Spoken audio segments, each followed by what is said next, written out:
First Person is produced in cooperation with the Far East Broadcasting Company, who rejoice in the stories of changed lives through the power of Jesus Christ. Learn more at FEBC.org.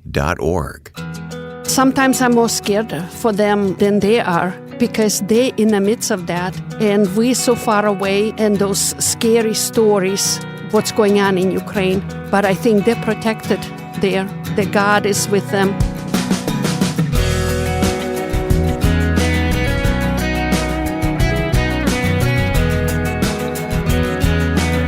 Helping the thousands of Ukrainian orphans who are the displaced victims of the war. You'll meet Renate Kurz of the Little Lambs Ministry now on First Person.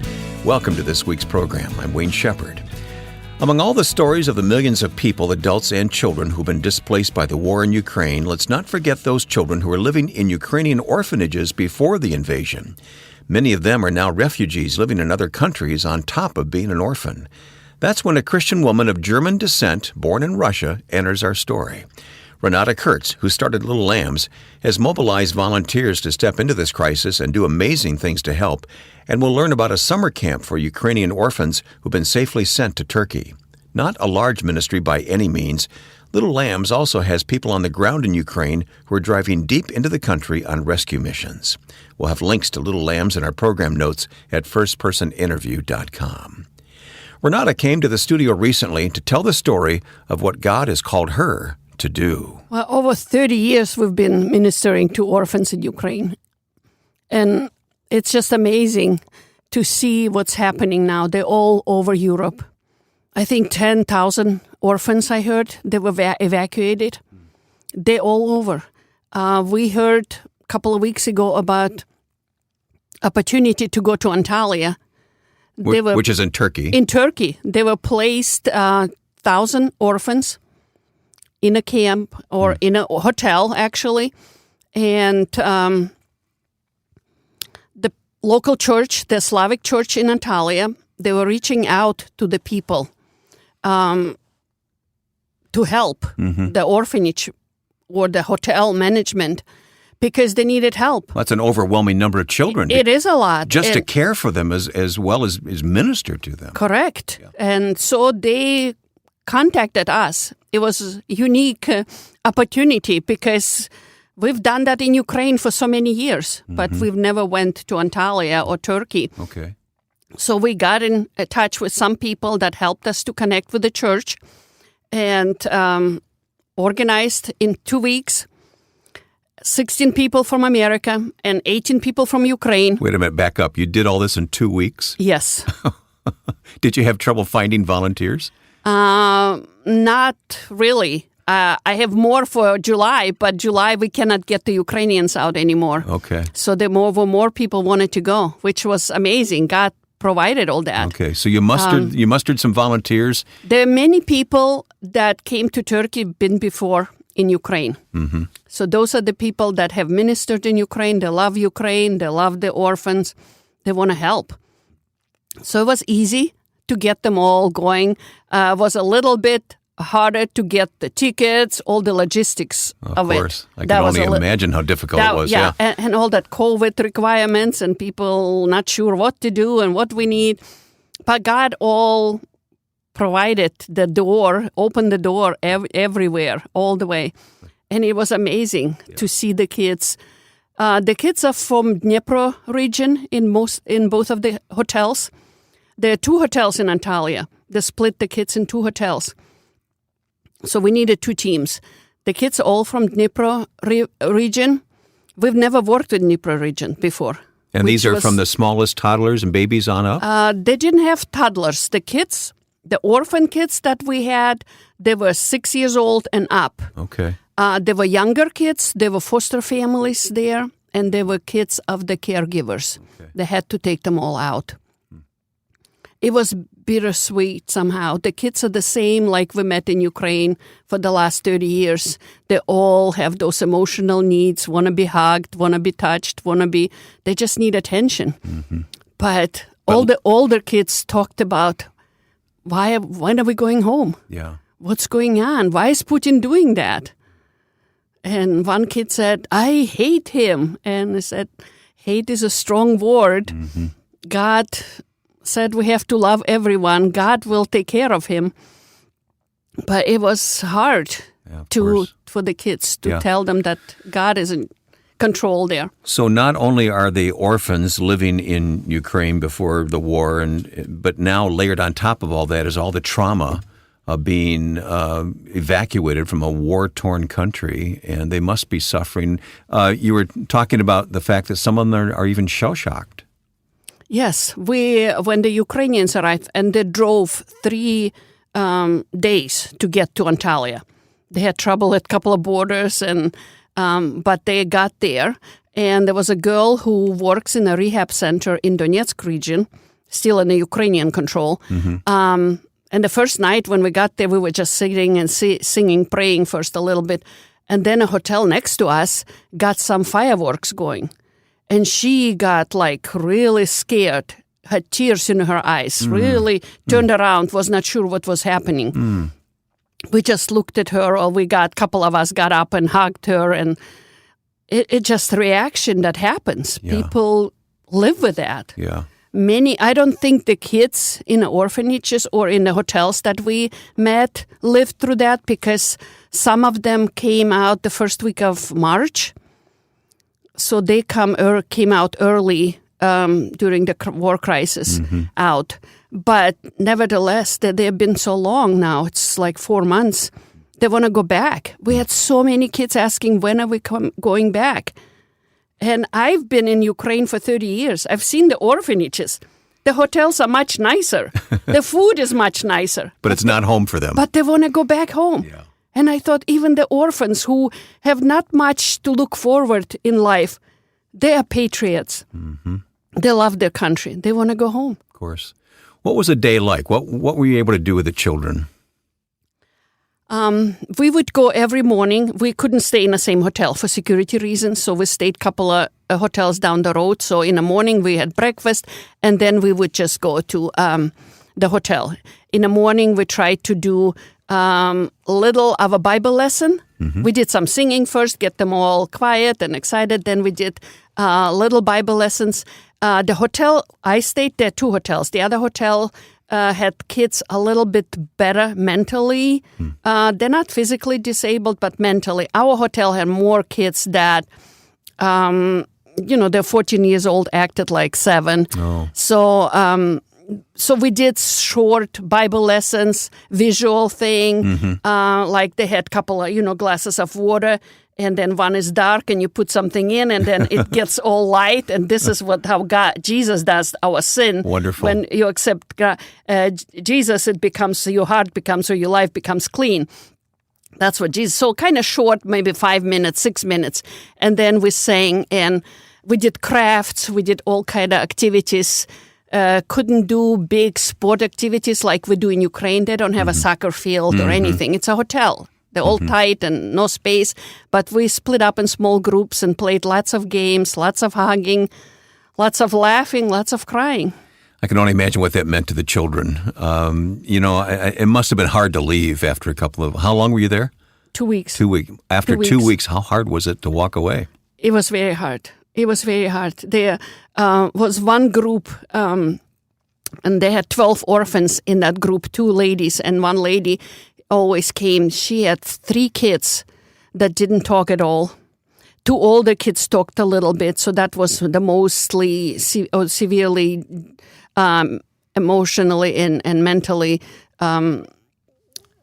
dysfunction group kind of. And the day before we left, she came and said, we had Chris from California, a guy who I met in Simpson College. 20 years ago, he came first time. And then the last couple of years, he started, now that his family is older, kids, and he keeps coming back to Ukraine. And Chris was amazing. He had that little boy, 6 years old, Ilya. He ran to him. He didn't speak a word, but he ran to Chris, and he was hugging him and holding him. And she came and she looked at me. I could see in her eyes tears. She said, I have never seen a man holding a child like that, paying so much attention to him. He said, this is like, look at his face. He couldn't say anything but big smile. And I think she didn't say that, but I could sense that. She was thinking, if those kids had a father like that, most of them would not be growing up like that. They would be so much better off. Wow. So it was so hard just to say goodbye to them, or knowing that we don't know how long it's going to be. Yeah, I know you're doing everything you can even after saying goodbye. You mentioned meeting this man 20 years ago as a college student, and now here he is at his middle age. Well, you're seeing a lot of that, aren't you? Yeah. We have lots of people.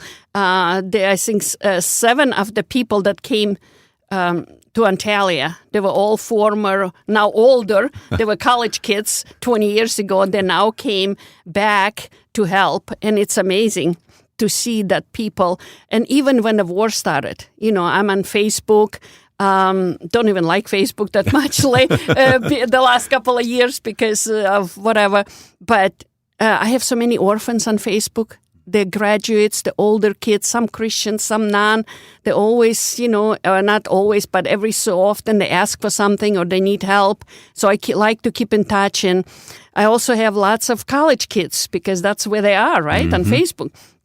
So when the war started and I was posting what's happening and pray for Ukraine, I was so surprised how many people responded. People I haven't heard from for 20 years. And I said, and they put pictures from 20 years in Krasny Hutor, Chernigov region, in different orphanage we've been. They all scanned pictures before digital. So they all like remembering Ukraine. And I said, girls, I thought you forgot Ukraine. I said, Renata, we will never forget Ukraine. Everybody wants to help. It's something, I think, when you spend time with kids like that, too, it just makes you really think about what the value of life is, what country we live in, appreciate, and just pray for Ukraine and just have the love for the kids that you cannot forget. Renate Kurz and Little Lambs are doing even more in Ukraine. We'll talk about that next here on First Person. I'm Ed Cannon. The Far East Broadcasting Company partners with First Person because we celebrate the stories of people everywhere who have given their lives to Christ and serve Him.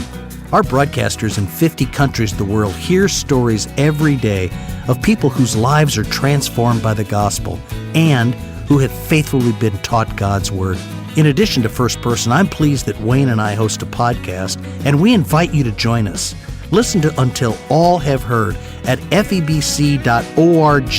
That's FEBC.org. My guest is Renate Kurz of Little Lambs Ministry. And Renate, there's more that you're doing that we'll talk about in a moment. But before we get there, I want to talk about you. You are German, right? Yes, correct. And how did you get connected with starting this ministry? Are you only in Ukraine, but other countries as well? I was born in the Soviet Union back then, in Krasnodar, actually. It's Russia. Yeah, I've been to Krasnodar, Yeah, when I was 4, my parents moved us to Kazakhstan because we were German. So they were a German church in Kazakhstan. When I was 12, we moved to Estonia. And from Estonia, when I was 17, we moved to Germany. Well, so that's quite a roundabout way of getting to Germany. Yeah, that was 72 when Brezhnev signed something in Helsinki to bring the German relatives together. So finally we were allowed to leave. But because I grew up in the Soviet Union, so Russian and the culture and the language were very close to me, and that's what we grew up in. I worked with Slavic Gospel for the first couple of years when we came to Wheaton, but Ukraine was the most open country, as you know. It was easy to work in Ukraine. We could go to any orphanage and have Bible lessons, no restrictions. About 7-8 years ago, we worked in Volgograd, Russia. For 4 years, we did summer camps. Amazing orphanage staff, great people, but then they closed it down. The people would still invite us today, but they were not allowed. The government would not let us come. But Ukraine was open. So from day one, since 92, we started. And we were working in Ukraine ever since. I have a girl who I met the second year in a camp, 93, Natasha. She was back then 12, 13, so she's almost 40 now. or maybe over 40. She just got married 2 years ago to a guy in Norway. She moved there, and she was telling me that she was doing language school at night. And she said, I'm come early sometimes because it's a bus drive and you get early, and I read my Bible. And she said after 2 nights, the teacher came and said, Natasha, we don't want you to read the Bible. It offends other people. There are only 6 people in a class. 1 more Polish lady and 2 other from Muslim countries. And she said, why? I thought you were a free country. And she emailed me, and she was shocked. She said, Renata, in Ukraine, I read my Bible in McDonald's, on a train, on a bus, in a park, in school. Nobody ever said anything. That's how Ukraine was. I think that's why Putin hates it. Yeah, I've heard others say that it's the fact that Ukraine has liberty, and it's not a perfect country. Exactly. But it has freedom, it has liberty, which is an anathema to the former Soviet mindset. Well, we'll put more information about Little Lambs Ministry in our program notes. Thank you. Our listeners can go there and learn more of what you're doing. You kind of fly under the radar. I mean, you're not really a large organization, but you're very effective. But there's more you're doing in this wartime in Ukraine that just brings a chill to my body to think about what your staff are doing right now. Describe what the ministry is, even beyond caring for orphans. Yeah. Well, from the first days when I called my director in Kiev, Vitaly, he took his family to Cherkasy region. That's where we have a summer camp just away from a bigger city. Mm-hmm. He helped foster families that we help. There are about 28 foster families that we work with. But it started with that, just bringing them out. And then more people were calling, they need help. So evacuating from Kiev region first when Kiev was hit badly. And then Kharkov region. He's originally from Kharkov, so he knows his relatives in Kharkov. Which is a very hard-hit area. It was very hard, very close to Russia. They're like an hour from Russian border. Right. So he was going to Kharkov and picking it up. And it was about 2 weeks into that. And he called, he said, the van broke down. And I talked to a couple of people. God provided. We bought 4 vans since the war. 2 in Ukraine, 2 in Germany. And they're going in caravans of 4 vans together to Kharkov. They're going to the last 4 weeks, maybe 6 weeks, to Donetsk region, outside of Slavyansk, Izum. And places. These are dangerous areas. They're very dangerous places. And when they get there, they have a hard time even to convince some people to get out. Before they enter the gray area, they call it, the Ukrainian military tells them to try to get out as many people as you can because we cannot fight fair. Mm-hmm. The Russians hit everywhere, but we have to be careful because there are lots of people. Right. But the people are old people. They're scared. They don't know where to go. They don't have anybody. Vitaly said all the Christians people left in that area. They're just non-Christians, and they don't understand that God will help them, that the church will help them.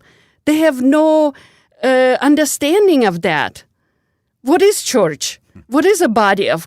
And he said it got just totally new to him. It's like what we could go to any city, any country, without speaking the language. We could find a church, Christian people, and we're family. Those people don't have that. Wow. So during these months of the war, he and your drivers have been driving these vans into Ukraine, into these danger spots, and bringing people out to safety. Yes. But they're risking their own lives to do it, aren't they? They do. There's a girl with them, Sasha. Yeah, tell me Sasha's story. Who I met in 93 or 92 at one of the first camps. She was there. She's from Orphanage 21 in Kiev. She was a very big kind of rebel. Didn't like the listen to us, wanted to do her own things. But 5 years later, God got a hold of her. She became a Christian.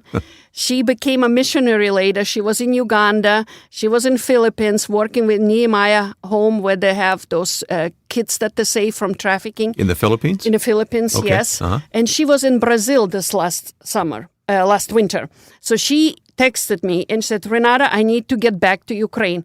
I I said, Sasha, there's a war going on. You cannot go back. I need to help. But there was no convincing her to stay away, so she came.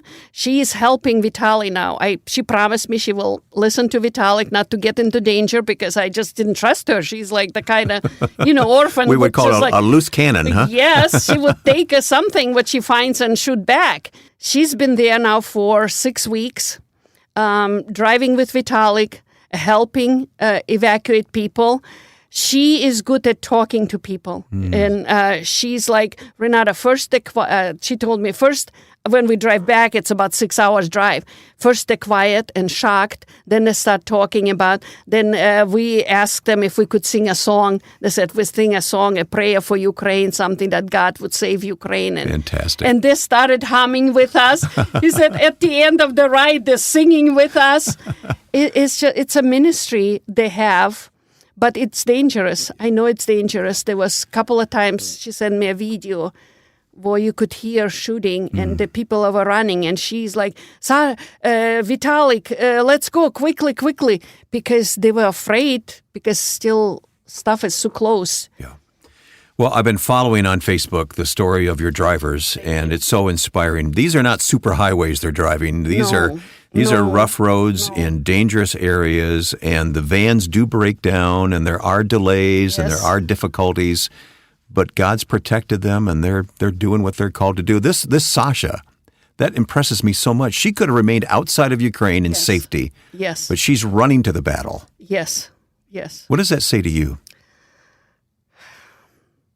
I think it's she loves Jesus more than her life, or loves Jesus enough to share with the people she knows. And we talked to her before she wanted to come. She said, but Renata, those people are dying and they don't know Jesus.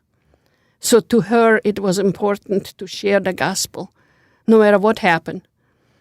Well, we always praying, and we always sense the peace in the morning when we leave. And if we don't sense the peace, we're not going. So we trust God that He guides and directs us. And Wayne, I don't know if you've seen on Facebook, but I put it that on Facebook, just sometimes a couple of sentences that our teams are on the way again. And I see dozens, sometimes a couple of hundreds people praying. Let's cover them in prayer. They keep praying. And I think God is just protecting them. God is good. We have to trust Him. I'm scared for them because I'm too far away. I don't know conditions. I just hear a little bit and those scary stories, what's going on in Ukraine. But I think they're protected there, that God is with them. There is no question but that God is with them, but He's using people like Renata as agents of His care. Our guest has been Renate Kurz of the Little Lambs Ministry. Soon after leaving the studio, I learned another story from the time spent with orphans in Turkey. One of the boys was very quiet, not speaking much. When they discovered that he was hard of hearing, he was tested, and Little Lambs provided a hearing aid for him. Just one example of the Christ-like kindness being shown to these children. You can learn more by following the links we've provided at firstpersoninterview.com, including a link to the Little Lambs Facebook page for recent news. Again, go to firstpersoninterview.com. Much thanks to the Far East Broadcasting Company for making First Person possible. Check out the latest from FEBC's ministry in Ukraine by visiting febc.org. Now, with thanks to my friend and producer Joe Carlson, I'm Wayne Shepherd. Join us next time for First Person.